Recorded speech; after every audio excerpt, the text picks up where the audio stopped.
예, 사랑하는 성도님들의 삶의 상황 가운데 여러 가지 긴급한 삶의 내용들이 이렇게 마주할 때가 있을 수 있습니다. 그럴 때 어떻게 하나님께 기도하시나요? 평소에 기도했던 기도의 패턴과는 다르게 간절하게 전심을 다하여 기도하게 된다는 것입니다. 이렇게 온 마음을 다하여 갈망하는 기도를 드린다고 하여 이 기도를 광야 기도라고 일컫기도 합니다. 광야라고 하는 것은 우리가 잘 알죠. 시련이 있고 또 고통이 있고 또 하나님의 도움을 간절히 구해야 되는 그런 장소예요. 하나님의 도움이 없이는 그 장소를 벗어날 수가 없는 곳, 그것이 광야라고 하는 것입니다. 근데 광야라고 하는 것은요, 꼭 어떤 지명적인 어떤 차원의 공간만을 얘기하지 않습니다. 우리의 내면 세계가 하나님 없이는 도저히 채워지지 않는 어떤 비어있는 상태, 그렇게 일그러져 있는 상태를 일컬어서 광야라고 얘기도 합니다. 하나님이 없이 우리의 삶이 온전하게 존립할 수 없음으로 인해서 무엇인가 마음이 찢겨져 있는, 마음의 고통을 한없이 호소할 수밖에 없는 그 처절한 상태, 그게 이제 광야라고 볼 수가 있어요.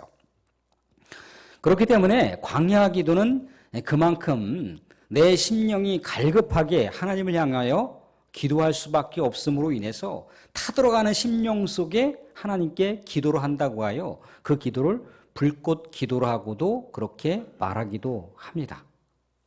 광야 기도, 불꽃 기도, 마치 내 기도가 불꽃처럼 이렇게 일렁이면서 그 기도가 하늘로 올려지는 것 같을 수가 있지 않습니까? 사실은 이제 우리의 기도가 그렇게 갈급하기 때문에 하늘로 올려지는 것 같지만 실상 내 심령 가운데 하나님께서 기도할 수밖에 없는 상황으로 가득하게 채워주심으로 인해서 내 기도가 하나님을 향하여 계속해서 타들어가는 심령 가운데 기도하기 때문에 그 기도가 마치 하늘로 올려지는 것 같을 수가 있습니다. 사랑하는 성도들, 내 심령 가운데 하나님께서 가득하니 우리 하나님 임재를 채워주시게 되면 어떤 상태가 나타날 수가 있겠습니까? 기도가 응답이 되든 응답이 되지 않든 요동치는 내 심령 가운데 하나님의 놀라운 평강이 면면히 흐를 수가 있다는 거예요. 우리 하나님의 평화의 역사가 내 심령을 가득하게 채울 수 있다는 겁니다. 우리는 그런 찬송을 부를 수가 있어요. 주 안에 기쁨 누림으로 마음의 풍랑이 잔잔하니 세상과 나는 간 곳 없고 구속한 주만 보이도다. 이것이 나의 간증이요 이것이 나의 찬송일세. 나 사는 동안 끊임없이 구주를 찬송하리로다. 내 안에 요동치는 삶의 상황이 계속해서 연쇄적으로 내 앞에 닥쳐온다 할지라도 우리 주님께서 내 심령을 붙들고 계심으로 인해서 그 모든 험난한 파도와 같은 그 거센 삶의 내용들을 헤쳐갈 수가 있다는 겁니다. 그래서 광야 기도, 이 불꽃 기도의 핵심은 뭡니까? 하나님을 만나는 거예요. 하나님을 만나는 것. 의에 줄이고 목마른 자는 저희가 배부를 것이라 말씀하지 않습니까? 그렇죠? 우리가 그만큼 하나님을 갈급하게 찾고 찾으면 하나님께서 만남을 주신다고 했다는 겁니다. 하나님께서 내 심령 가운데 가득하니 다가오세요. 우리가 하나님을 간절히 찾고 만나기를 원하면 하나님 만남을 주신다는 겁니다. 사랑하는 성도들, 우리가 이 세상을 살아가다 보면요, 말할 수 없는 어떤 삶의 형편들, 전혀 예상하지 못했던, 전혀 내가 이 상황을 맞이해서는 안 되는데 그런 여러 가지 삶의 상황들이, 이 광야와 같은 인생의 상황들이 내 앞에 닥칠 수가 있습니다. 그럴 때 우리는 어떻게 반응할 수가 있나요? 하나님 어찌하여, 하나님 왜 나에게 이런 고통을 주십니까? 왜 나에게 이런 시련을 주십니까? 왜 내가 이런 고통 가운데 내가 이렇게 왜 아파야 됩니까? 라고 하나님께 우리는 호소할 수 있습니다. 하나님께 탄원할 수 있겠죠. 그죠? 근데 우리는 이해할 수 없는 나의 삶의 상황들을 누구나가 맞이할 수가 있어요. 나의 가정 가운데도 그런 상황을 맞이할 수 있고요. 나의 자녀들 상황 가운데 그런 상황을 맞이할 수도 있습니다. 내가 관계하는 삶의 터전, 삶의 일터, 또 삶의 모든 배경과 관계되어있는 사람들을 통해서 그런 삶의 상황들은 얼마든지 나타날 수가 있다는 겁니다. 도저히 헤아릴 수가 없어요. 해석이 안 된다는 거예요. 이해할 수가 없다는 겁니다. 그럴 때 내 삶의 상황들을 헤아릴 수가 없고, 내 삶의 상황을 도저히 이해할 수가 없고, 내 삶의 상황이 왜 이러한 시련과 고통과 아픔을 겪어야 되는지 도저히 해석할 수 없을 때 분명하게 잊지 말아야 할 것은, 내 삶의 상황에 분명히 하나님께서 섭리하시는 것이라고 하면 뭔가 희미한 것은 있지만 확신할 수 없을 때조차도 잊지 말아야 될 것이 있다면 뭐냐면, 하나님은 나를 기억하신다는 거예요. 나를 기억하시는 하나님. 나를 손바닥에 새겨서 결코 잊지 아니하시는 하나님께서 나를 주목하시고 있다는 거예요. 그것을 잊지 말아야 됩니다.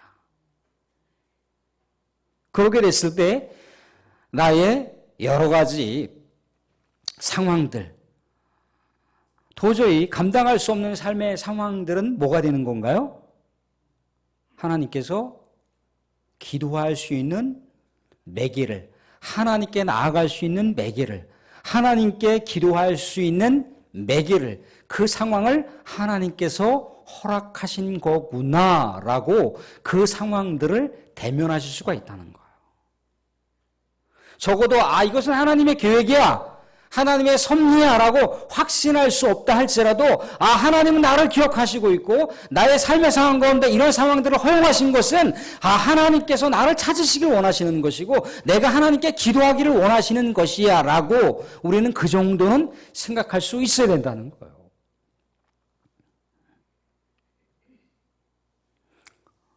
사랑하는 성도, 내 인생의 주어는요, 내가 돼서는 안 돼요. 내 인생의 주어는 누가 돼야 됩니까? 하나님이 돼야 돼요. 내 인생의 주체는 하나님이 돼야 되는 거예요. 내 인생의 주체가 하나님이 되었을 때 내 인생은 누구의 인생이 되는 겁니까? 하나님의 인생이 될 수가 있어요. 하나님께서 엮어가시는 인생이 될 수가 있다는 겁니다. 해석이 되지 않고 이 상황을 내가 판단할 수 없고 도저히 이 근거를 내가 무엇으로 어떻게 판단할지에 대한 그 기준점이 없을 때 하나님은 내 인생의 주체자셔, 나를 이끌어 가시는, 나를 기억하시는 인생의 주체자시다라고 하는 것을 잊지 않고 그 하나님을 향해서 집중하셔야 된다는 거예요. 그럴 때 희미하지만 조금씩 하나님께서 나를 인도해 가시는 것을 체험하고 체득할 수가 있다는 겁니다. 사랑하는 성도님들, 헤아릴 수 없는, 또 우리가 해석할 수 없는 인생의 상황과 마주하게 됐을 때 내 인생의 주체, 나를 어제나 오늘이나 내일도 기억하고 계시는, 손바닥에 내 이름을 기억하고 계시는 그 하나님을 잊지 마실 수 있기를 바랍니다. 사랑하는 성도, 오늘은 하늘로 올려지는 기도라고 하는 내용 가운데 그 첫 번째 기도자 한나를 우리가 함께 살펴보고자 합니다. 한나에게도요, 인생의 광야와 같은 그런 상황 두 가지가 이중적으로 한나의 상황 가운데 놓여져 있었습니다. 남편 엘가나의 사랑을 그렇게 많이 받았지만 당시에 많은 여자들이 보편적으로 아이를 임신하는데 아이를 가질 수 없는 고통 가운데 놓였다는 거예요. 아이가 없음으로 인해서 그 남편 엘가나가 대가 끊어질 수도 있으니까 둘째 아나를 얻었는데 둘째 아내 분인나는 뭡니까? 아이를 너무 잘 임신하고 너무 잘 아이를 낳는다는 거예요. 상대적인 박탈감에 빠져 있는 상황 가운데 이 둘째 아내가 자꾸만 첫째 아내인 이 한나를 괴롭히는 거예요. 상처투성이의 고통 가운데 놓여지게 되는 거죠. 아이를 낳지 못하는 것도 아픈데 설상가상으로 아이를 낳지 못한다라고 이렇게 저렇게 비난과 정죄를 받고 있는 이중적인 고통 가운데 놓여져 있는 거죠. 마치 물 없고 또 양식이 없이 또 하나님 없이 살아갈 수 없는 광야와 같은 삶의 처절한 상황이 이 한나 상황 가운데 놓여져 있었던 겁니다. 그런데 그렇다고 해서 한나가 아이를 낳는 것을 요즘 젊은 세대들처럼 조절하는 게 아니잖아요. 아이를 낳고 싶어도 낳을 수가 없어요. 근데 분명한 건 뭐냐면 둘째 아내가 아이를 임신하는 것을 통해서 남편 엘가나에게 생산 능력이 없는 것은 아니라고 하는 것을 우리가 헤아려 볼 수가 있죠. 그죠? 그러면 적어도 아이를 낳고 싶어도 낳을 수 없는 형편에 있는 한나에게 뭔가 생산할 수 없는 아이를 낳을 수 없는 어떤 형편이라고 하는 그런 사연이라고 우리는 생각해 볼 수가 있잖아요. 한나가 문제가 있다라고 과격하게 단정을 해서는 안 되고 한나에게 그런 사연이 있을 수 있구나라고 우리가 생각해 볼 수가 있지 않습니까? 그죠? 광야와 같은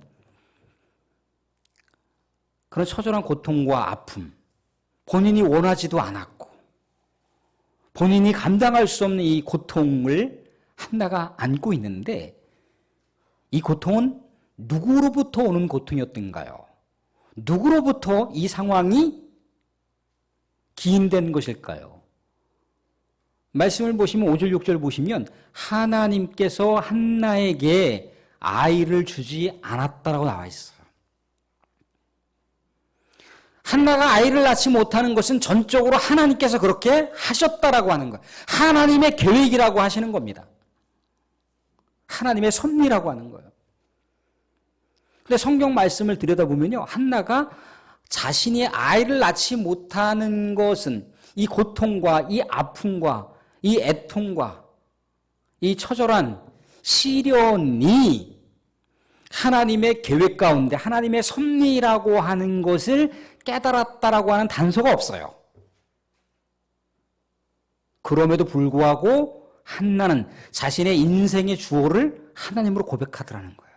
자신의 인생의 주체를 하나님으로 고백하더라는 겁니다. 그 고백하는 장면을 우리가 11절을 통해서 볼 수가 있습니다. 11절 같이 한번 읽어보도록 하겠습니다. 11절 같이 한번 봅니다. 시작. 선하여 이르되 만군의 여호와여 만일 주의 여종의 고통을 돌보시고 나를 기억하사 주의 여종을 잊지 아니하시고 주의 여종에게 아들을 주시면 내가 그의 평생에 그를 여호와께 드리고 삭도를 그의 머리에 대지 아니하겠나이다. 예, 오늘 11절 말씀을 보시면 주의 여종이라는 어구가 3번 반복해서 기록되어 있는 것을 볼 수가 있습니다. 3번 반복해서 기록되었다라고 하는 것은 완전하게 그렇게 고백을 했다는 거예요. 자신의 인생의 주체. 하나님, 내가 아이를 낳지 못하는 이 아픔과 시련과 또 아이를 못한다라고 하는 이유 때문에 사람들이 손가락질하면도 하나님께 저주받아서 아이 못 낳는 거지. 라고 그렇게 무언가 조롱하고 또 그렇게 비판하고 정죄하고 손가락질을 가르치는 그런 아픔의 사연이 놓여져 있지만 하나님의 계획인지 하나님의 섭리인지 헤아릴 수 없지만 이해되지 않는 상황이지만 그러함에도 하나님은 내 인생의 주체입니다. 라고 고백을 하는 거예요. 광야와 같은 그런 상황인데도 하나님이 자신을 잊지 않기를, 하나님께서 자신을 기억해 주시기를 간절히 원하고 소망하는 마음 가운데 하나님, 나는 하나님의 여종입니다. 하나님께서 내 인생의 주체자이십니다라고 그렇게 처절하게 호소하고 있는 거예요.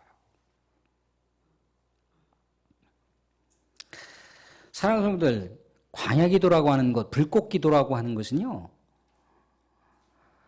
하나님이 내 인생의 주체자시다, 주인이다라고 하는 그 고백에서부터 본격적으로 기도가 몰입되기 시작한다는 거예요. 하나님하고 긴밀한 접속이 이루어지는 거예요. 긴밀한 접속이 이루어지면, 깊은 기도가 이루어지면 어떻게 기도할까요? 어떻게 기도할까요? 오늘 말씀 가운데 보면 12절 말씀 보실 수가 있습니다. 12절, 13절 말씀 보시면 12절, 13절 말씀도 같이 한번 읽어보도록 하겠습니다. 12절, 13절 말씀 같이 시작. 그가 여호와 앞에 오래 기도하는 동안에 엘리가 그의 입을 주목한즉 한나가 속으로 말하매 입술만 움직이고 음성은 들리지 아니하므로 엘리는 그가 취한 줄로 생각한지라. 기회가 되면 나중에 기도의 방법론에 대해서 한번 나눌 수 있는 기회가 있을지는 모르겠지만, 아무튼 기도라고 하는 것은요, 큰 소리로 내서 기도할 수도 있고, 또 내 심령이 너무나 애통하고 또 통절하게 기도하기 때문에 말 한마디 나오지 못하고 이 심령 가운데 킁킁 애끓이면서 기도할 수도 있습니다. 이게 중요한 것은 소리를 내서 기도하느냐, 소리를 내서 기도하지 않고 묵상 기도하느냐, 절박하게 기도하느냐, 또 심령이 타들어가게 기도하느냐, 서서 기도하느냐, 앉아서 기도하느냐, 떼굴떼굴 굴러다니면서 기도하느냐, 통성으로 기도하느냐, 방언으로 기도하느냐, 여러 가지 다양한 언어로 기도하느냐, 그게 중요한 게 아니고 하나님 가운데 만나는 게 중요한 거예요. 하나님하고 그 마음이 연결되는 게 중요한 겁니다. 그게 광야 기도, 불꽃 기도의 핵심이에요.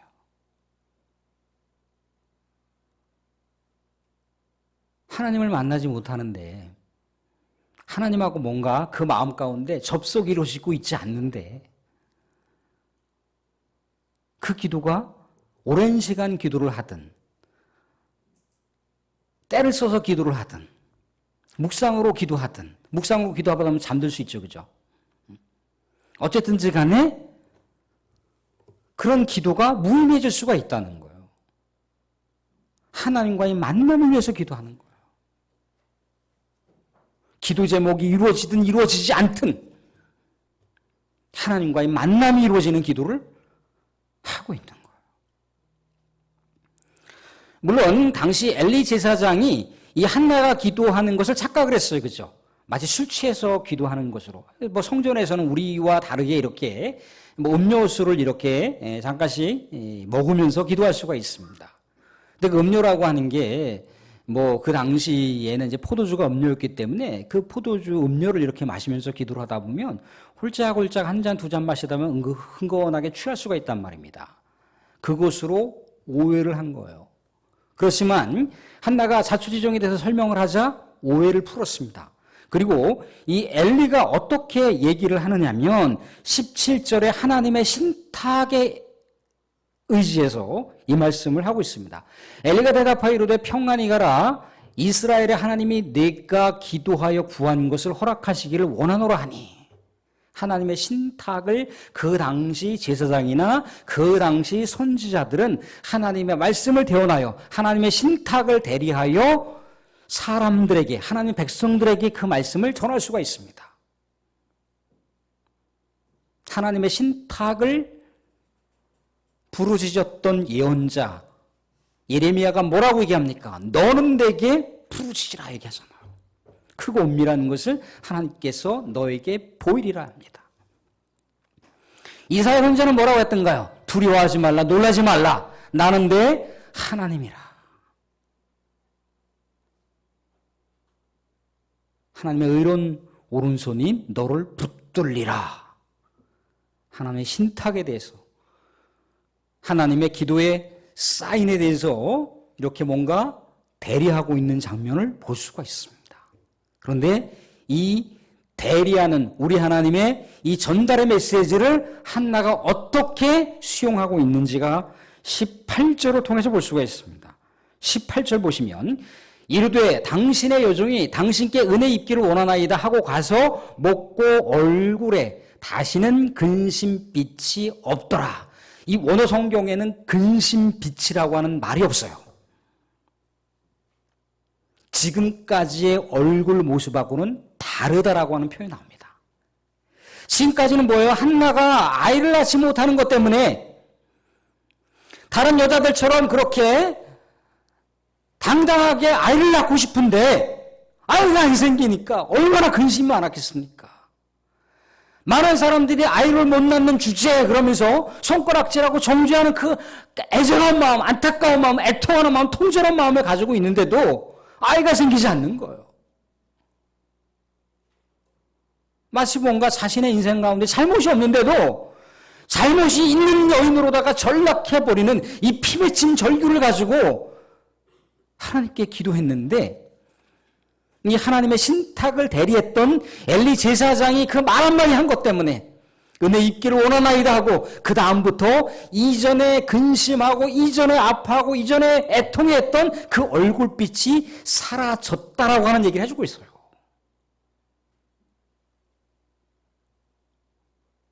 기도가 응답이 된 겁니까? 기도가 응답이 안 된 거예요. 하나님하고 그 마음이 접속이 되니까.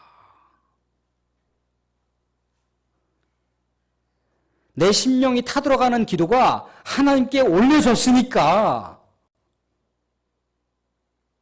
기도 응답의 여부에 그 결과에 상관없이 하나님의 무한한 평강의 역사가, 평화의 역사가 이 한나의 심령을 가득 채우는 거예요. 그랬더니 그 기도의 역사가 어떻게 일어났다고 하던가요? 19절 말씀 보시면 이렇게 나와 있어요. 그들이 아침에 일찍이 일어나 여호와 앞에 경배하고, 이 그들은 누가 포함되어 있는 건가요? 한나의 남편도 포함되어 있겠죠, 그죠? 한나의 또 다른 식설들도 포함되어 있겠죠, 그죠? 한나의 기도가 하나님한테 접속이 되니까 주변에 있는 상황들이 변화되기 시작을 하는 거예요. 하나님을 경배하더라는 얘기예요. 하나님께 예배드리더라는 얘기예요. 하나님께 기도했다라고 하는 얘기예요. 사랑하는 성도들, 왜 하나님께서 사랑하는 성도님들의 삶의 상황 가운데 기도의 상황들을 왜 하나님께서 주시는 이유가 뭡니까? 왜 내 아들, 딸들에게 기도의 상황을 주시는 이유가 뭡니까? 왜 남편에게 기도의 상황을 주시는 이유가 뭡니까? 왜 내 아내에게 기도의 상황을 주시는 이유가 뭔가요? 왜 우리 부모에게 기도의 상황을 주시는 이유가 뭔가요? 그것만 가지고 기도하라고? 기도의 출발점은 그것이 될 수가 있지만 그게 전부가 아니라는 거예요. 그것을 가지고 매개로 하여 하나님께 나아가는 기도를 드리게 됐을 때 하나님께 그 기도가 접속이 되면 주변에 있는 상황, 내 가족의 상황들이 변화될 수가 있다는 거예요. 남편이 집안에 제 대제사장의 역할을 해야 되는데 대제사장의 역할을 하지 못하는 경우가 있을 수 있지 않습니까?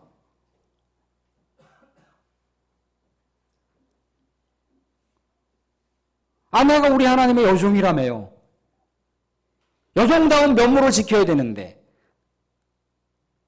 그러지 못하는 경우가 있을 수 있지 않습니까? 그럴 때 가족 가운데 누군가가 기도의 상황들을 알아채고 기도하게 됐을 때 그 기도는 여러 사람들에게 역사할 수 있는 기도의 상황이 될 수가 있다는 거예요. 사랑하는 성도들, 기도는 내일 해야 되는 사연이 아니에요. 불꽃 기도, 광야 기도는 오늘 하지 말고 내일부터 시작해야겠다. 그게 진정한 기도자의 모습이 아니라는 겁니다. 얼마나 많이 기도 제목이 많이 있습니까? 근데 기도하셔야죠. 내 아들, 딸의 문제는 나하고 아무 상관이 없는 건가요? 내 남편의 문제는 나하고 아무 상관이 없는 건가요? 내 아내의 문제는 나하고 아무 상관이 없는 건가요? 우리의 일터 가운데 함께 일하는 동료들의 그 모습은 나하고 아무 상관이 없는 건가요? 나하고 관계하는 이웃들은 나하고 아무 상관이 없는 건가요? 우크라이나의 상황이 우리의 상황이 될 수도 있습니다. 우크라이나의 핵 상황이 북한의 핵 상황이 될 수도 있어요.